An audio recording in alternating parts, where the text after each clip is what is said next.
Hello and welcome back. This is MC1 Gamer bringing you an update on one of the games that I have been kind of ramping up to play and really excited to get it on the table. I just want to tell you where I am with this. This is Knight Model's Marvel miniature game.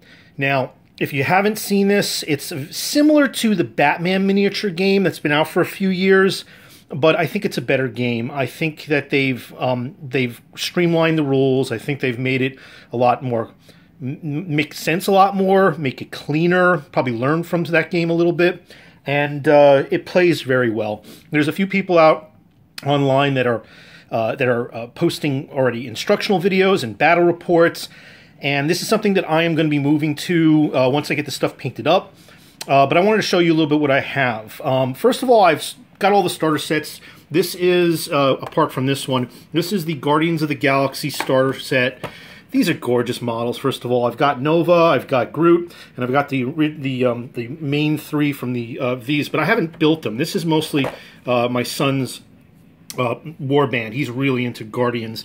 But I've built up, mostly for demo purposes, the other stuff, and I've gotten most of the expansions after the starter.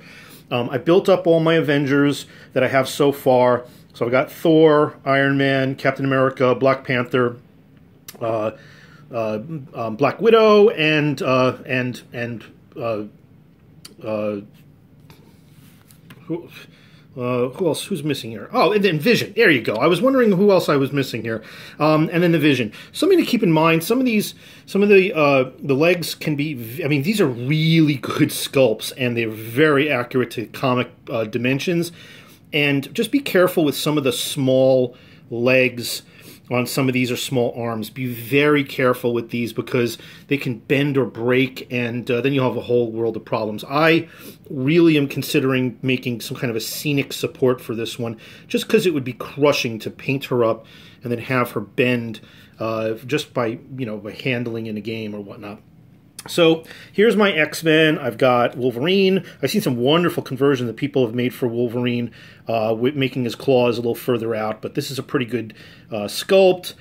We've got, I mean, pretty good. It's an excellent sculpt. There's Cyclops, Nightcrawler, Colossus, and I did something different. I got some recommendations for Rogue online on the Facebook group for Marvel Miniature Game. And I got to tell you, this was a really big help. I'm not sure if this is going to focus in well here. Let's see if I can get this done here. There you go. Now, she was standing just by her foot alone, kind of standing like that.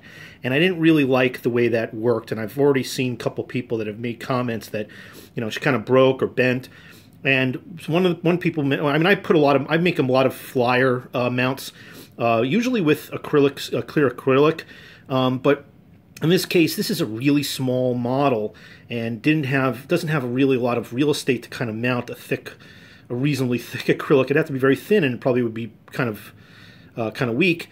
So somebody had recommended making a paper clip or whatever. I just used one of these brass rods that I found in a local hobby store that I use for a variety of things. And now she's flying, and it really works well. And I would highly recommend something like that if yours is even remotely wobbly. Also, I've laminated all these cards. I was thinking about printing them out, but I took them all to a local shop, got them laminated. It cost me about $20-25 at most, maybe a little bit less actually. And now they're well protected. They're not going to bend or crease, and it's really it helps because these cards, they're already bending, and I could see if they're already starting to fray in the middle. And after a lot of use, I think that would probably be the case. This is getting painted up. Next in my queue. Finishing one project, and then I'm going to start tackling these. I'm looking to get some of the newer expansions like Emma Frost and Jean Grey, and of course the Hulk. And there's some new stuff also coming out. They just announced last week that the Brotherhood of Mutants with Magneto and Sabretooth and Pyro and this really intrigues me, and I'm definitely going to be hopefully soon picking up those, because that was kind of in the earlier days when I first started reading the X-Men comics, and it's the days where where I think some of the stories really just kind of resonated and connected with me, especially considering how fragmented the X-Men titles are and how diminished they are. It really brings back the memories of when I was growing up, when I loved these comics the most. So I love that they're staying with the older aesthetic. I mean, they have some newer aesthetics, like Thor is the more modern version of Thor, but everything else seems to be really harkening back to, older sculpts. I mean, yes, you do see the more modern Cyclops here. So not all of them. There's kind of a little bit of a mix, but it really makes me, it inspires me when I look at them, and I can remember back when I was, in my early teens and mid-teens reading these books, seeing the aesthetic and certainly the collection of model options. Now, one of the things I'm doing is I'm also building up terrain, because I do a lot of demos, and I demo about the region at a variety of different stores, and I want to make sure that I have a reasonably cool-looking board, and that I have terrain that's appropriate for the setting. Now, I do a lot of sci-fi and a lot of fantasy, and even some historicals, but I don't have as much city board stuff. But I'm pulling some stuff I have from the World War II settings. I have some really good battle mats that have some city plans, and I'm going to use those. And I'm going to build up some buildings. Now, there's a number of great MDF buildings that you can get from from various suppliers. I'm going to initially go the route of some color buildings, just because, just for demo purposes, for moving them, storing them.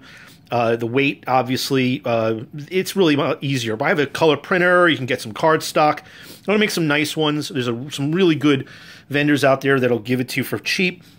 For my home games, or maybe for the tournament, I'll probably get some MDF terrain and really kind of put some stuff together. I might do some 3D printing with that, because I'm just getting into 3D printing. So I'm going to really make some nice tables down the road, but there's some very cheap ways to do that. If you're new to the game and you don't have a lot of terrain, you don't have to go all in and go crazy with very expensive MDF. I mean, the models are not cheap, but they're worth it.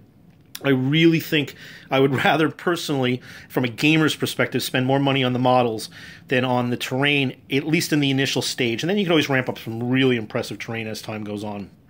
But take a look at these sculpts. They're just amazing. I cannot wait to put some paint on these guys and have some fun. There's some new technical paints that I want to test out, and some new painting schemes. And I've gotten a lot of ideas from some unbelievable painters on the Facebook page, so go check that out. So once again, this is Knight Models, Marvel miniature game. Excellent sculpts, excellent look, very encouraging. The release schedule is phenomenal. They've been releasing regularly. Just a lot of good stuff on the horizon. I love how responsive they are. The FAQs get updated. I just can't wait for this game to kind of really take off, and we'll get more of a maybe a larger physical rule book compiled with all the changes and updates. And before long, this is just going to. I mean, there's so many options in the Marvel landscape for characters. You just the sky is the limit. And as much as I was interested, for instance, in the Batman game, this game absolutely piqued my interest that much more. So I cannot wait to see where this goes, and I'm really hoping to see it really go far. A little bit of distribution issues in the local area with my local shops that I play at, just because the big distributors that they use don't carry this. But I got to imagine that that's going to change. So, the more people request it, the more people are interested in it, they'll pick it up. There are distributors that certainly have it. It's just a matter of the relationships that the shops have. And I've already reached out to them and seen, if they're interested in doing, trying to pick up maybe new relationships. But it really depends on the player and the community interest. So if you're at a local shop and you want to check this out, talk to the shops. I mean, talk to the managers. See if they'll open up either new relationships with distributors that actually have it, or maybe they already have a relationship with somebody that already carries it and they'll put it in stock. The more you inquire, the more popular the game is going to be, and the more responsive the local shops are going to be. And I'm looking forward to just doing some demos at local shows, and certainly a lot of the local and regional shops. And who knows? This could really take off. I'm very impressed with it, and the game plays very well. So it's a great time to get involved and just start building up whatever. You don't have to go crazy and buy all the war bands if you don't. If money's an issue, but buy one. It's a lot cheaper than some of the big massive army, tabletop miniature games, to build up one of these war bands, it's a far cheaper investment to get just a regular army than it would be to buy some of these armies and some of these other games that I've been playing. And the price of entry is much more attractive. And if it's something that speaks to you and appeals to you, like it certainly does to me, then that won't be an issue. Either way. So have fun. If you have any comments, any criticisms, or any questions, certainly feel free to leave them. And looking forward to putting up some battle reports and some pictures and some post event feedback on stuff that I'm going to be running. And have a great day, everybody.